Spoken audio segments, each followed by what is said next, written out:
Қазақ пираттары. Баяғыда бір-екі пират болыпты. Ол екі пираттың басына бір күні жаман іс түсіпті. Екі пираттың біреусі капитан болыпты. Капитан аты Крепкий Джек екен.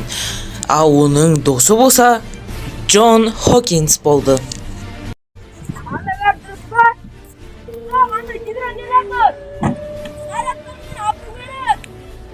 Оқтар бітіп қалды, корабль тоңып алды, заттарымыз ағақта қарсы қос корабльдан.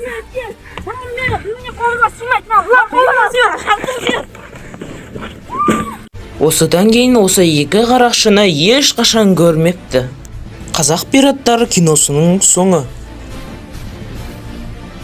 Басты рөлдер сомдаған капитан рөлінде Елжанов Айқын, оның досы болса Еділ Шыңғыс, ал режиссер болса Ерхан және оператор Ерхан.